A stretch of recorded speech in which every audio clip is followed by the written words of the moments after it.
This is what it looks like when you have played way too much Illuvium Zero. As you can see, I have literally maxed out this plot. I've got full 200 units. You should know that since I did blueprints and things, it's not a perfect fuel plot. It's very close. I would say it's 90 to 95% of the way there to being perfectly optimized for fuel for this version of Illuvium Zero. This is not the only plot I did this to. As we switch over here, we can switch to plot one of these T2s. And you can see I've done the exact same thing here as well. When it loads, I've done the same thing, and I've done the same thing on my tier 3 plot. Like, these plots are insane. Not everything is at max level 6 for fuel related buildings and level 9 for element related buildings, but they are close and they're in like the level 900 for these plots. I have done a lot of research. I have played a lot of this game. So if you guys want to know where the best information is for how you can optimize your plot and get all the fuel and other resources, my videos are going to be the one you want to come to, because I have broken down all of the fuels and resources for every single tier. I've built this giant spreadsheet, and if I get 100 likes on this video, I will distribute it to everyone via my Twitter, description of the video, etc. I built this giant spreadsheet where you can calculate exactly how much fuel your plot can make based on efficiency, roads, daily output, and everything like that, different tiers of land. And we're going to go through them all today and analyze which tier might be the best plot for you to consider, depending on how much fuel I expect them to make overall. So firstly, this is the amount of converters I have, the fuel converters. There's about 20 here that I managed to get at full efficiency.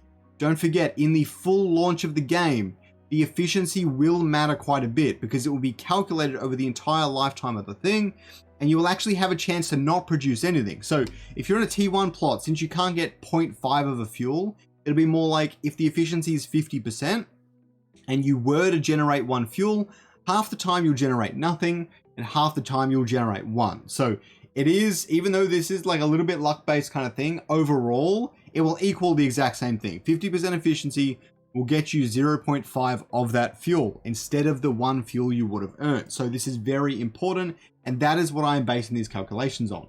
As you can see from my tier 1 plot here, I've only got one harvester, which is the Solon harvester.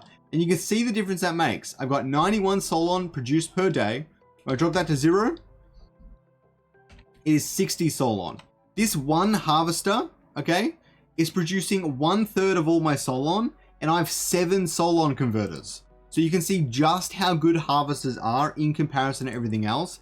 As we get up the tiers, it increases even more. For anyone who doesn't remember, a tier 1 plot has the standard base rate. A tier 2 produces 33% faster. It just produces 33% more. A tier 3 produces 100% more. And a tier 4 does 400% more. So it's a really big jump, but we're going to see just how much of a difference it actually makes. So let's jump into the tier 2 plot here. We can see Krypton 180 per day, 140 Hyperion and Solon. The converters are very similar, about 20, I think just over 20 here, because you can use those converters to surround all of your harvesters, which gives you a really big advantage in getting that efficiency up really high really quickly. And that's why I built out the plots before making this video. With the harvesters, I actually have one of each on this plot, and you can see that they produce a lot. For example, the Solon harvester again goes from 140 down to 100. So it's about 40 output from just that Solon harvester, max sides, efficiency. For anyone who doesn't know, the sides actually reduce the amount of time for any given activity. And so with 4 sides, it's 27% less, which means you produce 27% more in a given day. As we move on to tier 3, I've got 600 Solon, because this one in particular has 5 Solon harvesters, which means that it also has a lot of Solon converters, because they're a lot easier to get the efficiency up on. You need to really consider these things when you're building out any plot in Illuvium Zero.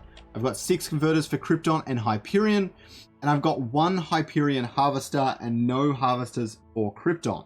As you can see, a really big jump. So I'm producing about 300 on average on any given section, whereas it's about 150 on average with the tier 2 plot. So that's what we need to consider. With tier 4, I did not max out the tier 4. I did play it quite a bit. I did not max it out. I estimated this based on the tier 3, added in the extra harvesters and all the rest of it. So for this one, I've got three Krypton harvesters and 6 Hyperion harvesters. I've also boosted up the Krypton harvesters to 175% efficiency because that is the landmark this plot has. Less important on tier 3. And it also has a crap ton of Krypton converters at really high efficiency because it's easier to get their efficiency up.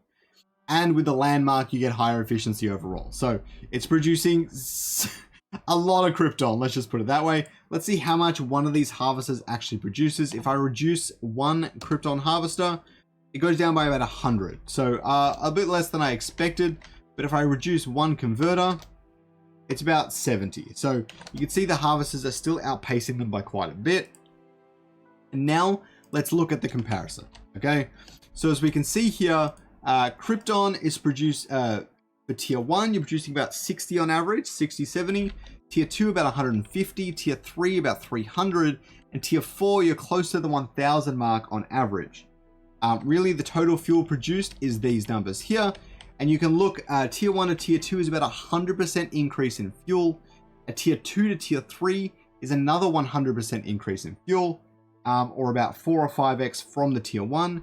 And then tier 3 to tier 4 is actually the biggest jump here by far, with about a 200% increase, being about a 3x up from the tier 3 into the tier 4. So if you want to consider what sort of plot you might be considering, look at the prices of the plots, look at these comparisons to help you adjudicate how the fuel is going.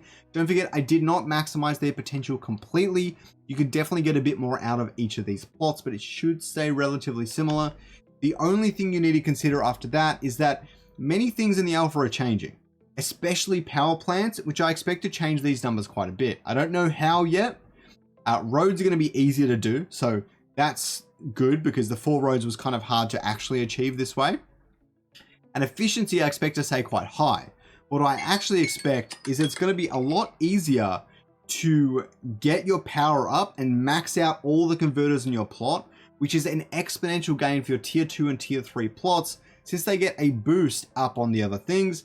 And it's going to make, they're so much easier to build up that they're going to upgrade way faster than tier 1. So even if it looks like in the end game, you've got a 2x increase for tier 2 over tier 1, for example, the tier 2 is going to build up maybe 3 or 4 times faster, in my opinion.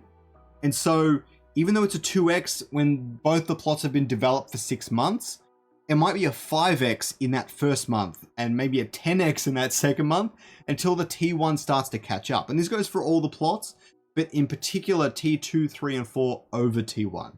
I hope you guys learned something. Please click my link in the description if you have not checked out Illuvium yet. If you have, click it anyways. You might learn something you haven't already. I really appreciate it, and it helps support me and the channel.